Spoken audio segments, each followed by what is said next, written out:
नमस्कार, धूम टीवी के पेज पर मैं उमेश फिर से आपका स्वागत करता हूं। श्रीमान, ठंडा धीरे धीरे झारखंड में अपना पांव पसार रहा है और इस ठंड में जरूर एक चीज आपके दिमाग में रहेगा कि क्या कुछ नया सरकार लेकर आएगी इस ठंड में के और नई गर्मी क्या आएगा। योजनाओं के माध्यम से जो धरातलीय स्थिति गर्म करने का प्रयास हर पार्टी की जाएगी। ऐसे में क्या कुछ बदलेगा झारखंड और नया क्या कुछ बजटीय समीकरण आकर रखेंगे हेमंत जी किन योजनाओं के साथ, हम सभी को है इसका बेसब्री से इंतजार। चलिए आज बात करेंगे क्या आदिवासियों के द्वारा आदिवासियों का वोट जयराम महतो को मिला कि नहीं। डुमरी के नवनिर्वाचित विधायक जयराम महतो, आज एक कोई भी झारखंड का ऐसा राजनीतिज्ञ या युवा नहीं होगा या किसी एज का नहीं होगा जो जयराम महतो को नहीं जानता। जयराम महतो राजनीति का वह नाम जिसकी उत्पत्ति संघर्ष से हुई। जयराम राजनीति का वह नाम जिसकी उत्पत्ति संघर्षों के हवाले से न केवल भाषा संघर्ष समिति के माध्यम से हुई बल्कि उन तमाम मुद्दों को उन्होंने नजदीक से छूने का प्रयास किया जिसको विधायक सांसद शायद कभी अनदेखा कर देते थे। चलिए हम बात करेंगे आदिवासी का वोट जयराम को मिला या नहीं। इस 2.5 साल के राजनीतिक समीकरण में जयराम जी पर भी छोटे छोटे या बड़े बड़े दाएं बाएं करवट वाली गुगली की गई जिसको आरोप प्रत्यारोप का आप समीकरण या नाम दे सकते हैं। भैया गोलकी तो मीठा होता नहीं है, जीरा में मीठापन आ नहीं सकता है, लेकिन आप जीरा बट्टी अगर खाएंगे उसको थोड़ा सा टेस्ट करने के लिए उसमें मसाला मिला देंगे तो थोड़ा टेस्ट अलग हो जाएगा, फिर भी मीठा नहीं लगेगा। मीठा के लिए आपको गुड़ मिलाना पड़ेगा। गोलकी मीठा नहीं होता, मिर्चा मीठा नहीं होता। अब आप कहेंगे कि गोलकी और मिर्चा का राजनीति से क्या आप तुलना करने जा रहे हैं। श्रीमान, मैं यही कहने जा रहा हूं कि जिन राजनीति के खटास के बिंदुओं से कटाक्ष से बिंदुओं से जयराम महतो को बल मिला वो कमजोर नहीं पड़े। उनका नाम था नंबर 1, आप कुर्मी के नेता हैं। आप पर आरोप लगा आप कुर्मी के नेता हैं, ऐसा कटाक्ष आप पर लगातार हुआ। आप सीधा समीकरण बनाए, मैं काम करूंगा, जिनको जो कहना है करने दो, जिनको जो कहना है करने दो। दूसरा आप पर आरोप लगा श्रीमान, आपके अपने लोग आपको छोड़कर क्यों जा रहे हैं। आप यहां भी अपने आप को बहुत कंसिस्टेंसी के साथ स्थिर रखें।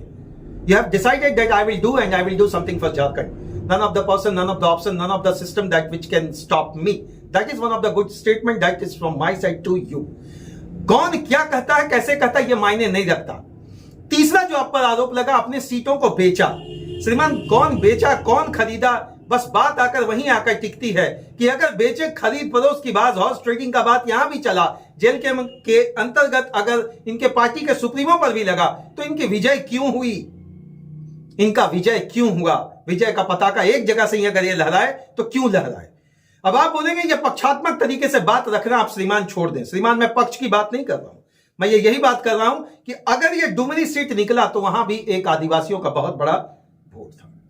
बेबी देवी जी को भी मिला, यशोदा देवी जी को भी मिला, लेकिन जयराम को मिला कि नहीं यह प्रश्न है। जयराम जी खुद यह जानना चाहते हैं आदिवासी का वोट मिला कि नहीं। अब कमेंट सेक्शन के माध्यम से नीचे जरूर वीडियो में आप लोग इस बात को बताएं कि आदिवासी कितने % का वोट जयराम जी के पक्ष में था। अब जयराम जी का जो फर्ज बनता है, अब वो ना तो कुर्मी के नेता है ना महतो के नेता है, अब बहुल समुदाय के नेता है, बहुल संप्रदाय के नेता है, बहुल विकास के नेता है, बहुल सोच के नेता है, बहुल आइडियोलॉजी के नेता है। अब जो वहां बात बनना चाहिए मेरे मुताबिक, पत्रकारिता के जगत में जब बातों को टटोल कर खंगाल कर उसको समीकरण के गोल से निकाल कर देखा जाता है तो देखा जाता है श्रीमान, आप जीते कैसे यह मायने नहीं रखता, आप जीतने के बाद करेंगे क्या यह मायने रखता। और किसके लिए करेंगे, ऑब्वियसली डुमरी की जनता के लिए करेंगे, ऑब्वियसली झारखंड की जनता के लिए आवाज उठाएंगे। तो ये जो आदिवासी आपको वोट दिया कि नहीं दिया यह प्रश्न है, लेकिन आदिवासियों का विकास में आपका योगदान होना चाहिए।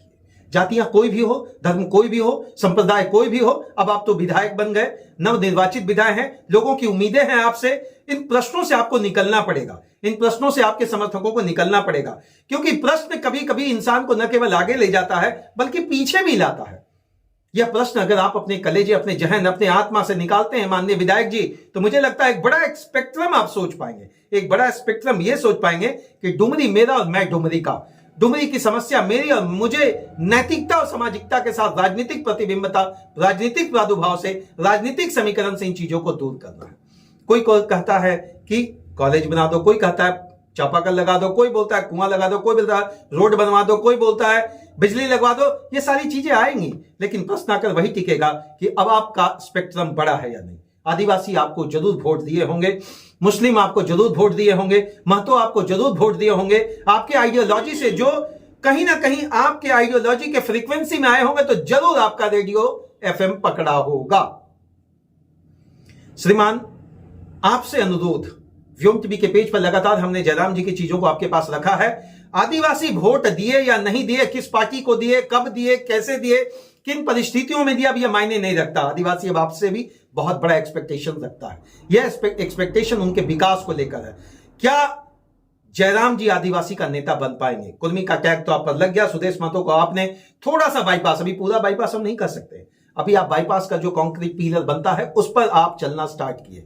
माननीय विधायक बने हैं, अब आप सदन में जाएंगे, सदन में चीजों को रखेंगे और विकासात्मक चीजों को लाकर रखेंगे, तो मुझे लगता है आम जनता ज्यादा देखेगी, ना कि वो अल्लू अर्जुन वाला स्टाइल का समय निकल गया। चलिए, मैं मानता हूं कि यही आपका स्टाइल है, इन सारी चीजों को लेकर आप आगे आए और आप विधायक बने, लेकिन आप सदन की प्रक्रिया के अंतर्गत जो कार्रवाई करने का सिलसिलेवार ढंग से एक नियम होता है, उसके अंतर्गत चीजों को किस तरीके से आप रखेंगे, जिसमें आदिवासी समीकरण भी होना चाहिए। इसलिए क्योंकि आपको जो सबसे बड़ा तोड़ निकालना है कि आदिवासियों का वोट अगली बार जेएलकेएम के खाते में तब जाएगा जब जेएमएम के खाते से माइनस होगा। लेकिन जेएमएम का 28 सीट ऑलरेडी रिजर्व होने के बावजूद भी श्रीमान, आप जिस जगह से हैं वहां भी आदिवासियों का एक बड़ा तकबा है, बड़ा वोट है। चलिए, मैं उमेश, मेरी तो एक ही कोशिश है श्रीमान, सवाल बनता रहेगा, सवाल बनता रहेगा। आप इससे पहले वाले एपिसोड में देखे हैं कि आदिवासियों की जनसंख्या लगातार गिर रही है, इसको लेकर हम लोगों ने एक एक्सक्लूसिव रिपोर्ट आपके पास रखा था। बहुत बहुत धन्यवाद आप लोगों का, खासकर व्योम टीवी के पेज को जिन लोगों ने इतना प्यार दिया है और आगे भी आप देंगे। मैं जरूर आपसे वादा करता हूं उन सारी मुद्दों को जो आप कमेंट बॉक्स में लिखकर जरूर भेजते हैं, उनको यथासंभव कम समय के अंतर्गत आपके पास लाने का प्रयास करूंगा। तब तक के लिए आपका दिन सुख सक्षमता के साथ मंगलमय हो। जोहार झारखंड और जय हिंद।